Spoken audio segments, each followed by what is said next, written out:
Compound blur is one of the more interesting blurs in After Effects. As you can guess from its name, it's a compound effect.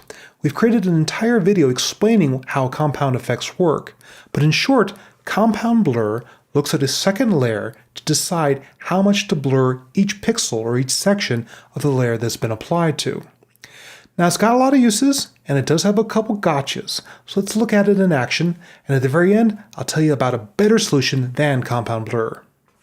Here's the layer that I want to apply compound blur to, and underneath it I brought in several other layers that I want to use as my blur maps. Now you almost never want to see your blur maps, that's why I placed it underneath my main video layer, but let's go ahead and look at some of these. I've got one with a very nice center to it, one sort of drips from the top to bottom, one is sort of a hazy cloudy pattern, one is a nice portrait, black outer sides with a grunge edge, a classic radial blur sort of look, and a couple of animated ones. One that has vertical bars that animate back and forth across the frame, and one that has a far more amorphous border that fades in and out in an animated fashion. I'm going to turn these off because I don't need to see them, turn on my video layer, select it, and apply Effect, Blur and Sharpen, Compound Blur. And again, this goes to the video you want to treat, not to the blur map layer. There's compound blur, and by default it uses itself as its blur map, and that default rarely looks good, to be honest. But let's go ahead and pick some of our other maps. For example, this nice horizontal map that I have gives me an in-focus center and out-of-focus edges to my blur. I go ahead and decrease or increase the amount of blur depending on how much focus I want to pull here. Let's go ahead and increase this blur and play around with a few other effects though. Here's that drippy top to bottom sort of look, for example. Here's that foggy look, and these are not very distinct. This is an image where we really want to see that face. So let's go ahead and use something like that grunge oval map.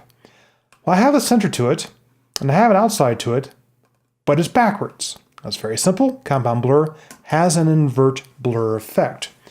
Normally, it's white pixels that are blurred, black pixels that are not. If your map set up the opposite of that, just invert the map. Let's go ahead and look at my radial map. Here I've got a radial ramp that blurs this image. The problem is that the blur is not centered on his face. This isn't too bad since I used a shape blur to go ahead and create my radial map.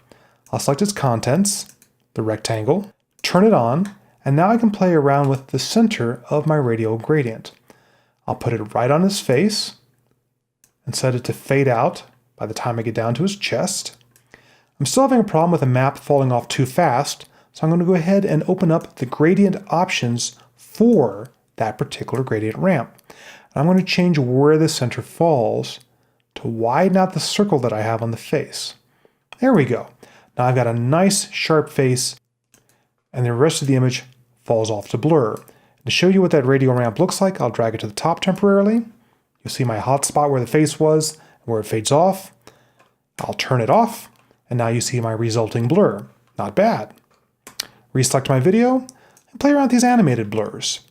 For example, I've got this auto bars effect, which was an animated blur. I'll hit 0 on the keypad to RAM preview it. Compound blur is not one of the fastest blurs. It'll take a little bit of time to go ahead and calculate this preview. But now you see the result. And if I went with a much smaller blur, such as say only 5 pixels, I get a very nice hazy effect. It's kind of a nice curtainy frosted glass sort of look. You'll remember that I had a second animated blur map, that fractal noise map, which was much grungier in appearance. I'll crank it up, RAM preview, and my center of the map is relatively in focus, and the outside is out of focus. And again, I'm using invert blur, because usually white means blurred, as opposed to white meaning opaque with a track matte, kind of the opposite of what you'd expect. But fortunately, the invert blur switch can get you where you need to be.